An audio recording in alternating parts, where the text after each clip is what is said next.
안녕하세요. 반갑습니다. 주식가인 여러 기대에게 이정열입니다.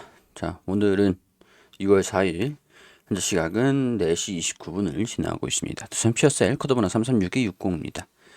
자, 두산 피어셀이 오늘까지 좀 견고한 흐름들을 보여줬습니다. 오늘 시장도 후반에 갈수록 강세 흐름들이 전반적으로 좀 강해지면서 주가가 이제 장 초반에 고점들이 형성을 하고 잠깐 출렁거리긴 했으나 오후장에서 반등하는 모습들을 보여주면서 강세 흐름들을 보였습니다. 전반적으로 어제 조정을 좀 나올 수도 있다라는 우려감들이 좀 살짝 있었는데 오늘 좀 상승 흐름들을 좀 보여주면서 회복세를 잘 외국인들이 매수세를 좀 보여주면서 회복하는 흐름들을 보여주고 있다 이렇게 평가를 할 수 있을 것 같습니다. 그렇지만 아직까지는 경계감을 좀 유지는 할 필요는 있을 것 같다. 라고 설명을 계속 드리고 있는 그런 입장이고요. 두산 피어셀 같은 경우에서는 오늘 같은 경우에서는 외국인이나 기관이랑 순매도 흐름들을 보여주는데 장중에 장 초반에 좀 매수하는 모습들을 보여줘가지고 주가가 좀 올라가다가 매도하는 모습들로 전환이 됐습니다. 개인 투자자들이 순매수를 하면서 이때부터 9시 50분부터 주가가 좀 조정받을 것이라는 우려감보다는 주가가 좀 반등하고 지지를 받는 모습들을 보여주니까 개인 투자자분들도 대응을 좀 잡으신 게 아닌가 그런 생각들이 좀 들어요. 일단은 실적에 대한 추정치에 대한 반영 이런 것도 좀 중요하다라고 말씀드렸는데 일단은 결산 실적 공시가 2월 8일 화요일이죠. 화요일. 월요일 장을 보고 확인하고 화요일 장에서 실적이 나온다라고 할 수 있는데 사실 실적에 대한 전망치 자체가 좀 컨센서스 대비해 가지고 좀 쇼크가 나올 거다라고 예상을 하고 있는 상황입니다. 중요한 것이 일단은 4분기에 대한 순이익이 지배주주 순이익이 62억 원들, 영업이익이 92억 원, 영업이익이 92억 원, 지배주주 순이익이 62억 원. 이렇게 총 한 단기 순이익이 한 160억 원, 150억 원 정도 나올 수 있는데 일단 단기 순이익이 컨센서스보다 좀 높을 수 있다라고 좀 기대를 할 수 있는 상황들인데 물론 이제 잠정 실적을 발표를 하는 것들을 확인을 해봐야 주가 움직임들 좀 확인할 수가 있겠죠. 매출액은 1345억 원. 분기로 봤네요. 분기로 1345억 원. 이 컨센서스 대비해가지고 좀 낮아질 것이다. 좀 그런 상황들이기 때문에 그래요. 이 실적에 대한 우려감들이 조금 있습니다. 왜냐하면 중국한 수출 계약에도 불구하고 중국에 수출 계약을 했던 수주를 받았던 것들이 좀 있죠. 이런 것들이 수주 공백이 좀 있었던 상태에서 좀 실적에 반영되는 것들이 시차가 좀 더 걸릴 것 같아서 시장 기대치를 좀 하회할 것으로 예상하는 게 수소법 개정안 통과가 또 지연이 됐고 이런 것들 4분기에 집중된 신규 수주 일부를 조기 인식할 수 있을 거라는 기대가 조금 무산이 됐었다. 이런 것들이 좀 있었기 때문에 실적에 대한 우려감들이 반영이 좀 될 수도 있다라는 게 주가가 살짝 조정을 받을 수도 있다라고 볼 수 있는 상황들인데 기존에 이제 4만 원 대비해가지고 더 추가적으로 하락을 했다라는 건 좀 충격이었습니다만 빠르게 회복하고 있는 것들은 좀 다행스럽다. 그렇지만 실적 우려감들이 좀 있기 때문에 4분기 실적을 확인한 다음에 어느 정도 조정이 있다라고 하면 조정을 확인하고 그때 주가가 하락하는 것들을 방어하면서 반등 나오는 모습들을 좀 보여준다고 한다면 그때가 대응 포인트가 좀 되지 않을까. 왜냐면은 국회에서 수석개정법이 통과가 좀 무산이 되고 있지만 사실상 올해 하반기 이후로 좀 미뤄진 상황이다라고 하지만 일단 대선 이후에는 수소법이 통과가 될 거다라는 기대감들은 좀 있는 상황들이고 시행이 좀 늦춰진다고 하더라도 최악의 상황이더라도 2022년도 올해 수요가 300메가와트 이상은 창출될 수 있기 때문에 실적은 개선세, 성장하는 모습들을 이어갈 것이다. 라고 보고 있는 상황들이라서 내년, 올해죠, 올해.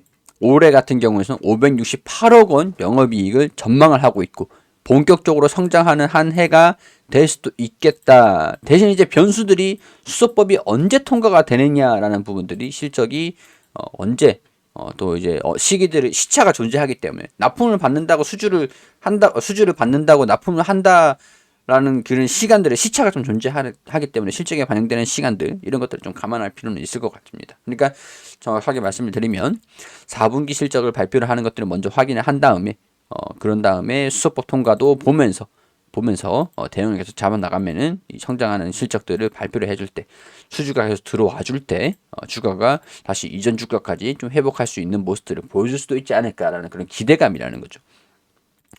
그리고 수소 같은 경우에서는 좀 원전을 친환경 에너지다라고 미국이 분류를 했던 이유들이 수소를 생산할 때 태양광이라든가 풍력 에너지로 생산된 전력을 사용을 하는 거에 한계가 좀 있기 때문에 원전으로 해서 수소를 생산을 하면은 탄소가 배출이 안 되는 청정수소가 발생이 됩니다.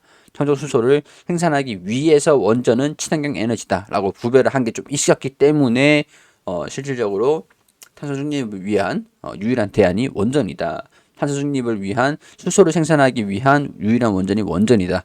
라는 얘기들이 좀 나와주고 있는 상황들이죠. 다만 여기에서 한 가지 우려감들이 좀 있는 상황들이긴 한데 그 우려감들은 금리의 상승이라는 거죠. 3월 달쯤 되면 미국이 금리 인상을 할 것으로 전망을 하고 있는 상황들입니다. 예상을 하고 있는 상황들인데 금리 인상을 하게 되면 통상적으로 성장주들이 약세 흐름들을 보여주더라. 성장주들이 약세 흐름들을 보여준다라고 하면은 성장주들이 이 밸류에이션에 대한 하향 평준화가 좀 됩니다. 그게 지금 충분히 좀 이루어졌던 게 반영이 됐던 게 이런 흐름들이었다라고 할 수 있는 상황들이니까 변동폭 자체가 좀 큰 상황들이죠.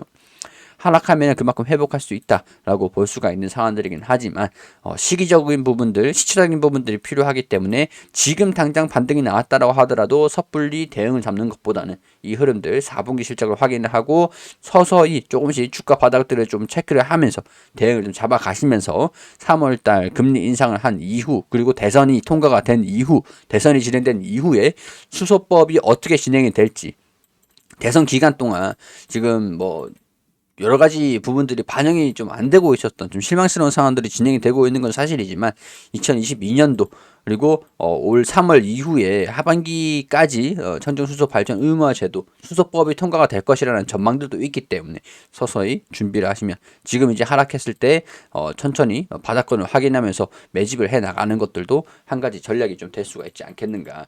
이게 오히려 어떻게 보면은 평균 단가를 낮추고 매집을 할 수 있도록 평균 단가를 낮출 수 있는 그런 기회가 될 수도 있지 않을까 그런 생각들이 좀 든다라는 것들이죠. 시간은 조금 필요하겠지만 순서연료전지 수요가 300메가와트 이상이 창출될 수 있을 전망이다라고 하니까 이 300메가와트를 예상 실적으로 물론 이제 수주 금액에 따라서 좀 다르겠지만 확인할 수가 있겠죠.